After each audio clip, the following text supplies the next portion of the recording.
Hey guys, welcome back to CLOWNFISH TV. This is Kneon. We're going to talk about Hollywood on the skids.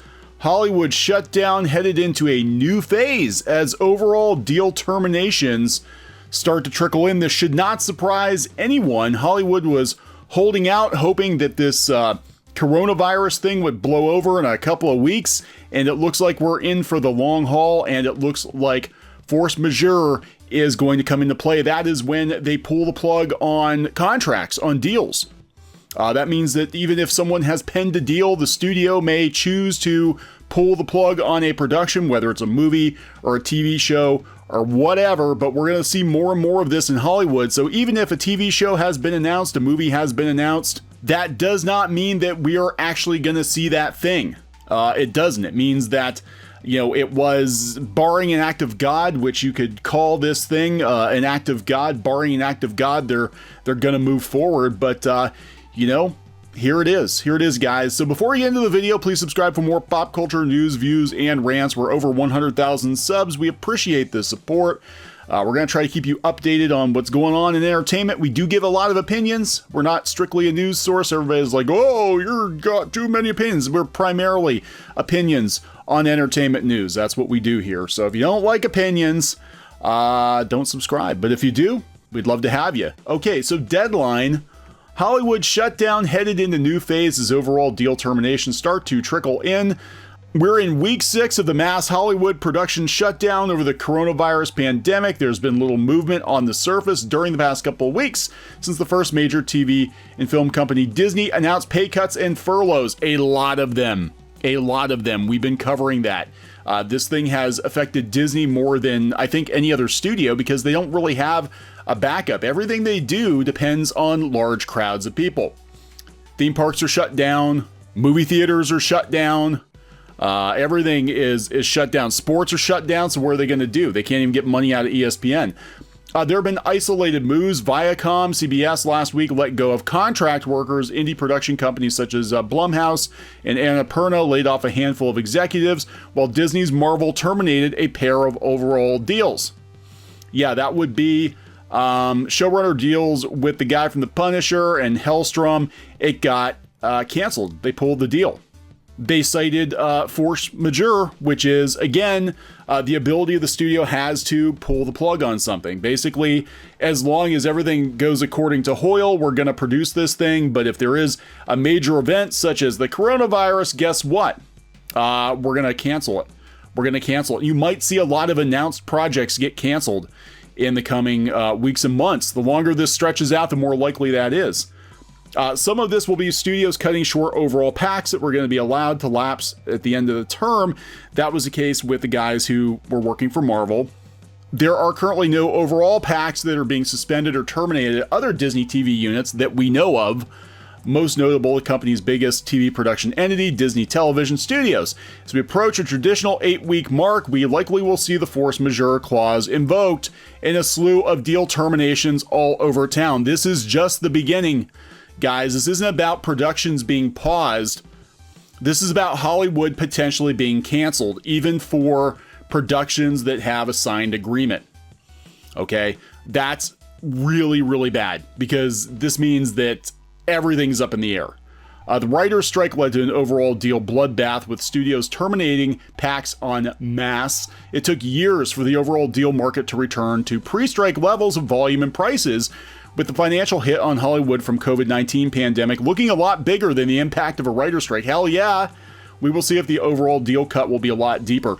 And like we reported in a previous video, what they're doing, because of the reason they're terminating the deals, obviously the studios are starting to run out of money, but it's also hard to produce a live action show or movie when you can't get everybody together on set. So they're actually pushing live action writers into animation, which could also be catastrophic. I mean, there are some, folks who can do both very, very well, but animation is very much its own thing. And I think we're going to see a lot of animated productions get pushed through quickly, which is good if you're a fan of animation, but it's bad because a lot of it might be live action writers just looking for something to do until they can go back to live action. And it might not be the best thing. It might not. So again, just to remind people, Disney's furloughs are not limited just to the theme parks. It's also hitting Marvel and Lucasfilm. We're seeing deals canceled at Marvel. I know for a fact last week, Marvel Studios let a bunch of people go. There's a bunch of people that have been let go at different divisions of Disney you haven't heard about. And honestly, that's probably intentional because Disney doesn't want that bad news getting out there ahead of their quarterly earnings call. It's already brutal for them right now. The PR is horrible, and they're doing everything they can do to try to let people believe that they're going to be up and running again here real soon, and I don't think they're going to. I really don't think they're going to. Now, AT&T is actually reportedly rethinking their theatrical model completely, and this is not going to be a good thing for Warner. This is not going to be a good thing for DC Comics. DC Comics, owned by Warner, which is owned by AT&T, they missed their revenue. They said because of the virus. No, look, most of Q1 was virus-free. Birds of Prey didn't play very well, did it there, Warner?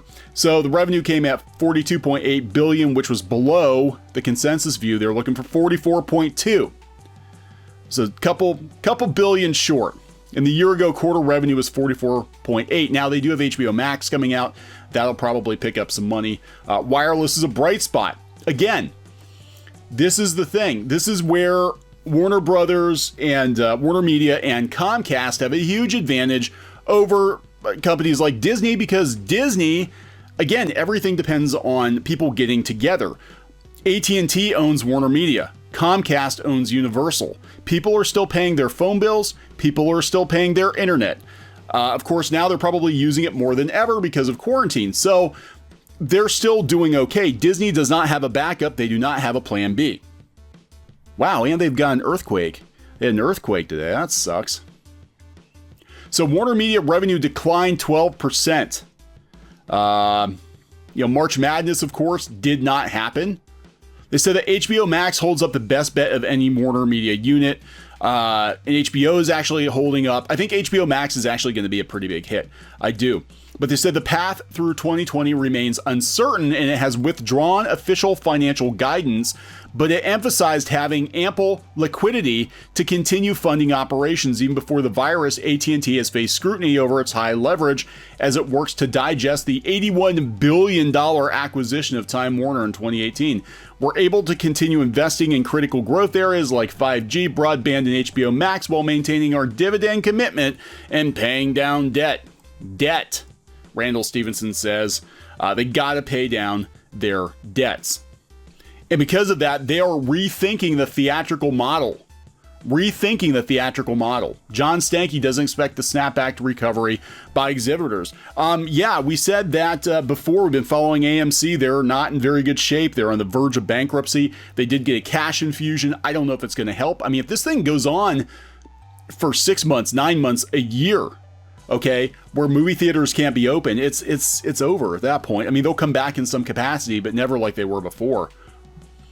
So Warner Media is rethinking the theatrical model. Stankey didn't elaborate much on the sentiment, and neither did the executive offer any overtures of condolence to theater owners. He doesn't care. Even though top exhibition circuits like AMC and Cinemark are hoping to reopen, a lot of people are like, Stankey even says that's not optimistic. Don't expect that's going to be a snapback recovery, he said. I think that's going to be something that we're going to have to watch, the formation of consumer confidence, not just about going to the movies in general, but about being back out in public. Same with the theme parks. People think Disney, they're going to open in June or July if they can, right? If they can. They're like, everything's going to go back to normal. No, it is not going to go back to normal overnight. And you know what? There may never be normal as we knew it before the pandemic. People may rethink traveling. They may rethink going out in public. People will go out in public. People will travel, but they're going to be shell-shocked for a while. And that's assuming they have the money to do it. Stevenson said there was a 24% plunge in theatrical movie revenue in the first quarter, but that wasn't just because of the pandemic. Again, they only had a couple of weeks in that first quarter that the theaters were shut down. They didn't do that well. Birds of Prey didn't do that well, guys. I'm sorry. So I think we're going to see some very tough decisions made by Warner Media. Again, they're putting everything into HBO Max. I think we're going to see some cutbacks. We've been kind of, we've had a death watch over here for DC Comics, possibly Crunchyroll as a standalone service. I could see them rolling it into HBO Max and just making it the anime tab, especially when they've got this god-awful expensive office in San Francisco. What are they going to do with that? They're not making money. So definitely things are going to change in Hollywood. It's going to be a totally different game a year from now. Meanwhile, some of these publications that support Hollywood's like, it's actually a great time to try and sell a show. How Hollywood's adapting to the pandemic. Now, get down here, and I want to bring this up because we've talked about this before, where the book market, publishing, is basically everybody in publishing, whether it's comics or novels, they're all looking at Hollywood. They're all producing a proof of concept for Hollywood. And here it is. They're talking about it's a great time. It's a great time to get into Hollywood. Recent deals have been led, unsurprisingly, by the streaming networks. So who you think? Said an agent. Amazon, Netflix, Apple. They're buying books. It's books, everybody. Buy books. And the Scout noted, even during the pandemic, writers still have takes. They have their hot takes. Book submissions are up. Several people in the book to film pipeline confirmed. So yeah, what's going to happen is now that everybody's at home, they're all gonna make a rush, for publishing. They're going to try to get books published. They're going to go to YouTube. They're going to try to make comic books, anything they think's easy, even though the comic book industry is in the dumpster right now. They're going to push into animation. The Writers Guild is already telling these people to go to animation. And we're going to see more people try to crowdfund. But that's not working well. Kickstarter's laying people off. Patreon's laying people off. I think what is going to happen, and this is catastrophic, right? This coronavirus situation is catastrophic. And, but what's going to happen is it's also going to act almost like a forest fire. It's going to blow through, and we're going to have a meritocracy when it's all said and done, or more of a meritocracy, because I think a lot of people who depended on easy money being there for many, many years are going to find out that the money is starting to dry up. The money's going away. It's burning up. And they're going to have to find other ways to make money, or they're going to have to get out of the industry. And I think we're going to have a leaner Hollywood with more people who, bring the boom, basically. I could be wrong, but I don't think there's going to be any room for bloat in any entertainment industry after this at all. I think you've got to pay for yourself. They're not going to have the money for vanity projects.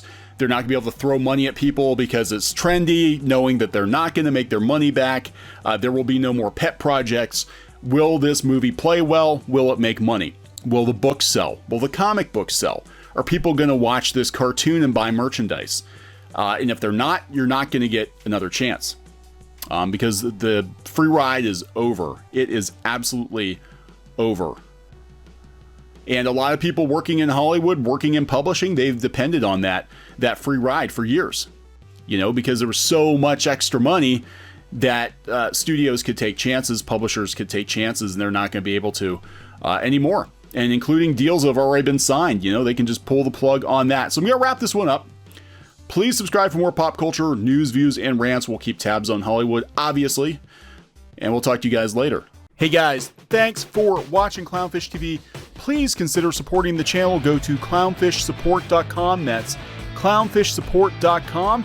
And if you want to join our community, go to clownfishtalk.com. That's clownfishtalk.com.